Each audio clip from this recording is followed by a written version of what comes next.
Saudações, Dux e duquesas tricolores. Aqui quem fala é Duque Tricolor. Para mais essa análise da Copa do Brasil. Sim, senhores e senhoras. Vamos falar sobre Copa do Brasil, vamos falar sobre o adversário do Fluminense e vamos falar muito mais dessas análises que realmente foram jogos. Antes disso, eu quero que você realmente sente no sofá, sente na poltrona, relaxe também na cama, deitado, e só me escute, só pra gente analisar bastante sobre isso. Se quiser também ver a tela, ótimo, a gente vai poder conversar um pouquinho mais, dialogar um pouquinho mais. Então, a Copa do Brasil, ela foi definida em dois potes, pra quem não sabe. O pote 1, com os times considerados bem mais ranqueados, e o pote 2, que são clubes que têm menor ranking, menor investimento, menor realmente potencial e capital financeiro. Claro que dentre todos aqueles clubes que você vê do pote 1, eu acho que o mais relevante que realmente saiu foi o Vasco, da primeira fase, da segunda fase na história, contra o ABC. E aí realmente o ABC, mesmo derrotando o Vasco, ele não consegue ter o ranking suficiente para entrar no ponto 1. Mas vamos comentar mais sobre o nosso adversário. E bom, senhoras e senhores, o nosso adversário foi justamente o Paysandu. Eu até vou colocar aqui na tela para vocês os confrontos, né? Até vou comentar um pouquinho mais, ó. Isso aqui, isso, garoto. O Fluminense, ele entrou no confronto 11. Aqui tá muito confuso, mas assim, ele entrou no confronto 11. Eu vou falar de confronto 1, 2, 3, 4, mas tá muito confuso. Muito por conta justamente de mudança de mando de campo. Mas os times que estão em amarelo são do pote 1. Não, são os times que estão amarelo.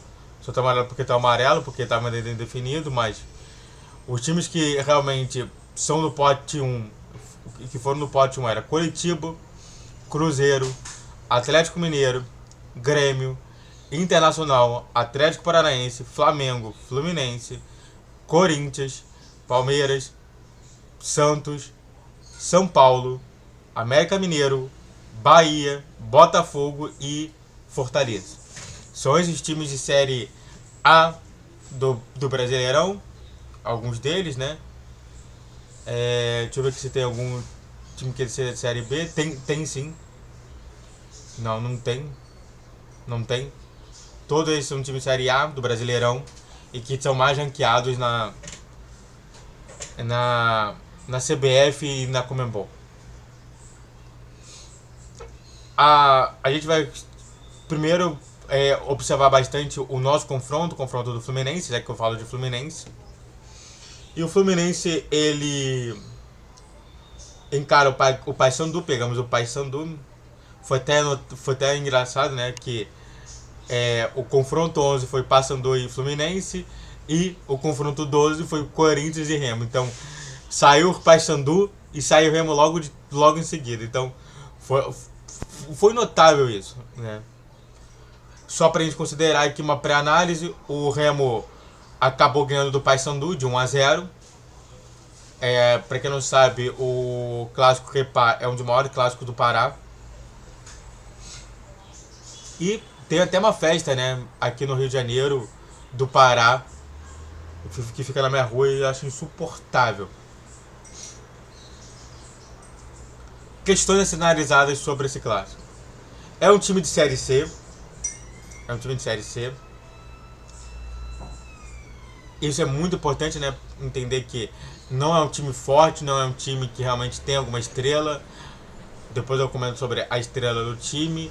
Mas não é um time que realmente tem alguém. Tem pra falar assim, nossa, que impressionante. Não tem. Só pra você ter uma noção, o Maringá tem um Guerreiro, cara. Paulo Guerreiro. Tá no Maringá. Então é só pra você ter uma noção que vários times que a gente vê, mesmo das séries abaixo, tem alguém que a gente chama atenção.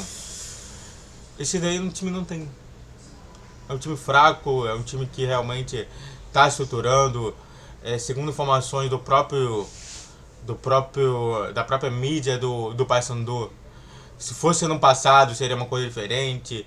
O ano passado o time estruturou bem, mas acabou não tendo tantas alegrias e acabaram se desestruturando, vendendo jogadores, emprestando jogadores. Então meio que se desestruturou e o resultado é o que está acontecendo. O Remo vence tranquilamente o Paysandu. E aí, claro, a gente pode afirmar isso, mas também tem outra coisa. Pará é muito longe. Pará fica no norte, fica no extremo norte do país. Então, a viagem vai ser difícil. Ainda mais que se você fizer uma análise mais ampla disso tudo. Vamos ampliar um pouquinho mais. A gente vai viajar pro Peru. A gente vai viajar pro Pará. A gente vai viajar para Minas, pegando Atlético Mineiro, não, América Mineiro. A gente vai viajar muito. Então realmente a gente pode sentir um certo cansaço na ida que vai ser complicado. O bom é que a gente pegou o primeiro jogo na nossa casa, então vai facilitar um pouquinho mais. Mas é aquilo, né? É uma viagem longa.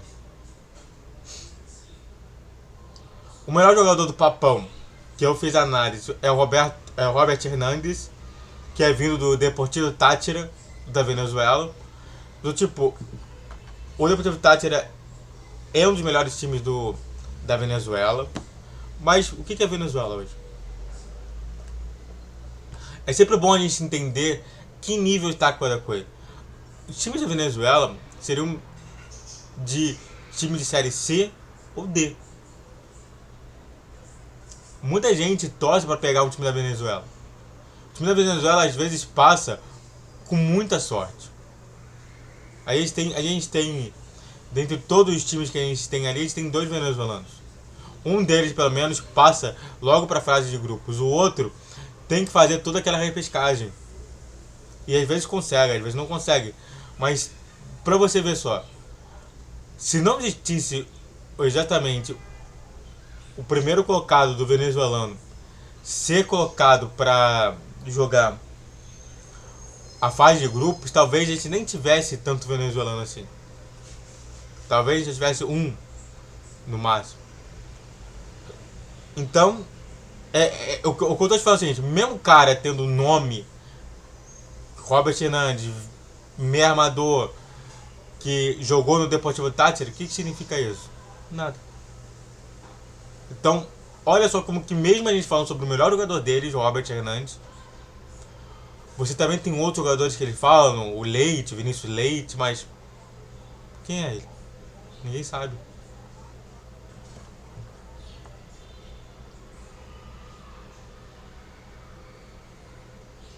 Ele é treinado pelo Márcio Fernandes, né? Todo mundo fala muito bem do Márcio Fernandes lá. Mas é aquilo, né?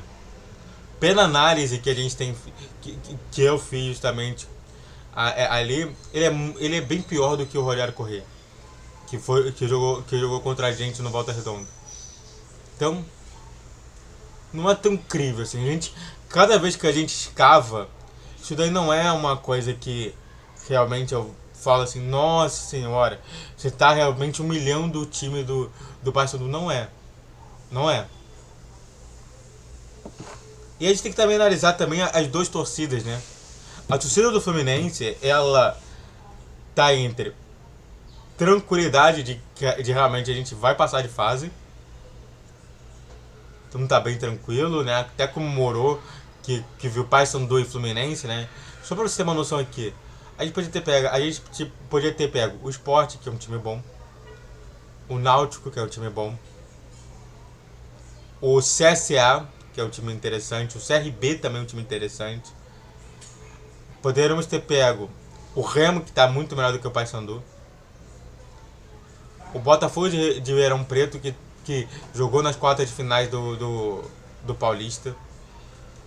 Podemos ter pego o próprio Ipiranga, que quase eliminou o Grêmio. Então, Pra você ver só como que é, não foi um adversário difícil. Então realmente, a partir dessas informações, a gente coleta que o time, todos os torcedores do Fluminense comemoraram isso. E claro, tem alguns que estão zoando, falam assim, Deus tem piedade do Fluminense que o Paysandu não vai ter. Mas isso daí é uma piada. Agora, do lado de lá, eles confiam em duas coisas. O milagre de pelo menos perder por 1-0, ou uma completa destruição, ainda mais vindo pro Rio enfrentar o Fluminense.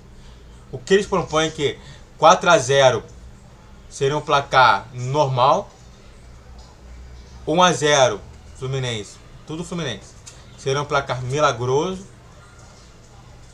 Quer dizer, milagroso é quase possível, não chega a ser milagre. O milagre seria um empate, mas o normal para ele seria de 4 a mais gols. Além do mais, eles falam muito de Germancano, eles falam muito de Marcelo, falam muito de Ganso. Aliás, o interessante é que eu não sabia, o Ganso é paraense. O Ganso vai visitar de novo a sua casa, que é o Pará. Então é bem importante a gente entender o que a gente está fazendo, né? Então a análise das torcidas pra mim tá completamente normal. O Fluminense ele é amplo favorito. E tem, claro, né? Tem aquele cara suicidas, né? Que realmente só brincam também. Falam assim, não, a gente vai vencer do Fluminense. Não vai. Não vai, tá? Não vai. A gente pegou uma baba, a gente pegou uma coisa muito. A gente pegou um time muito fácil de jogar. Porque se eles falam que eu não tenho dificuldade de ganhar de um Volta Redonda, é porque tá fácil. Só uma análise também. Já tô com 12 minutos de vídeo. Só a análise principal somente, né, de todos esses confrontos. O confronto São Paulo e Botafogo. O Botafogo tá muito melhor do que o São Paulo hoje. O favoritismo é do Santos, por conta de ser Santos. Mas no último confronto deu Botafogo. No confronto 2, América Mineiro e Nova Iguaçu. Nova Iguaçu até tem um time tranquilo, mas o América Mineiro tá passando o carreto lá em Minas. Então, nem preciso comentar muita coisa. O confronto 3, Coritiba e Sport. Esse daí é um jogo até mais equilibrado. Não tem amplo favoritismo assim do Coritiba. Até porque o Coritiba perdeu o principal centroavante dele, que era o Pedro Raul, pro Vasco. Mas a minha análise é que, mesmo tendo tão favorito, mas tem favoritismo, e é do Coritiba. O confronto 4, Náutico e Cruzeiro, é um confronto que nivela por baixo. O Cruzeiro tá péssimo, não é o terceiro melhor de Minas. O América Mineiro e o Atlético Mineiro hoje são dominantes. E o Náutico também é um time que tá fracassando muito. Não é o melhor time de Pernambuco, não é, mas está como personagem principal de Pernambuco aí. Existem melhores, né? O Santa Cruz é um dos piores, e tem ali o próprio Sport que tá aqui também, que é melhor do que o Náutico. Então é muito tenso a gente descobrir quem é o melhor daqui. No confronto 5 a gente tem Atlético Mineiro e Brasil de Pelotas. Nem precisa falar muito, né? O Brasil de Pelotas não fez um bom campeonato do Rio Grande do Sul. Eu acompanho, né? Eu tenho uma família lá, então eu acompanho meio. E tá muito mal. E o Atlético Mineiro tá jogando muito, então nem preciso falar muita coisa. No confronto 6, nós temos o Bahia contra o Volta Redonda. Esse daí vai ser um jogo mais interessante também. Igualmente como o Coritiba Sport. Claro, a gente tem também a situação do Lele, que saiu do Volta Redonda. Mas eu não acredito que apenas o Lele que foi importante, tá?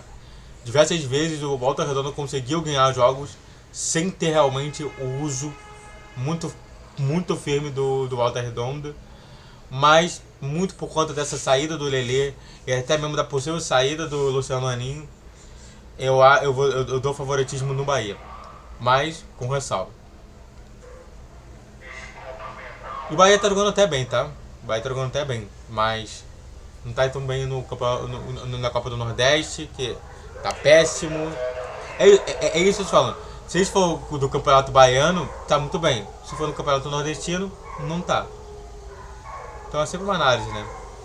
No confronto 7 você tem Botafogo e Ipiranga. Esse é um jogo também difícil pra caramba pro Botafogo. O Botafogo ganhou dificilmente do Sergipe e ganhou fácil do Brasília. A gente não sabe como que vai ser. É um campeonato que o Botafogo eu acho que vai se empenhar bastante. Mas é o Ipiranga, né? O Ipiranga quase derrotou, mesmo com o Luizito Soares quase derrotou o Grêmio. Então é um jogo para ficar de olho. E é diferente do que se nivela por baixo os dois. Um se nivela por cima, que é o Ipiranga, e o outro se nivela por baixo, que é o Botafogo. No confronto 8 você tem ABC do Rio Grande do Norte e Grêmio. O ABC que eliminou o Vasco, mas não significa muita coisa, né? Porque o Vasco hoje, entre os quatro, é o pior. É o pior de todos. É um dos piores de todos, né? A gente tem ali, não sabe quem é pior, se é Botafogo ou se é Vasco, né? Mas o Botafogo hoje é melhor por conta de ter disputado 2 partidas.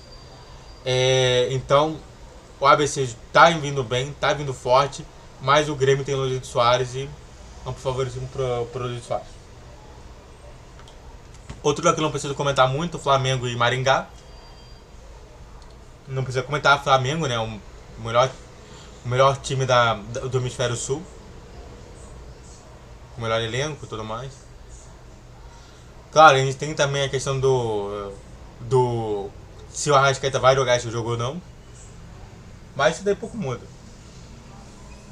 No confronto 10, nós temos. Cadê que confronto 10? Ituano e São Paulo. Confronto dificílimo. Ituano que tá vindo numa tomada desde o ano passado de grandes jogos, de grandes confrontos. Ituano que venceu do São Paulo. E esses dois aí na história, eu acho que um tá se nivelando pelo nível normal e o São Paulo tá se nivelando pelo nível abaixo. Então é uma partida interessante de se ver. Quem quiser ver, aproveita. Tanto que o próprio Rica Perrone fala, né, que não gostou desse confronto. No confronto 11 eu já falei do Paysandu e Fluminense. No confronto 12, Corinthians e Remo. Corinthians também. É a mesma coisa que eu falei do Fluminense, eu vou falar do Corinthians e Remo. Eu acho que, claro, o Corinthians vai pegar uma pedreira maior, porque o Remo tá melhor do que o Paysandu. Mas é aquilo, né? Se deu bem também. No confronto 13, Internacional e CSA é também um jogo interessante de se ver. Eu não acho que vai ser fácil. O CSA é também um dos grandes times que tá brigando lá em cima. Mas é claro, né? A questão maior é que o Internacional realmente está vindo de certas situações negativas.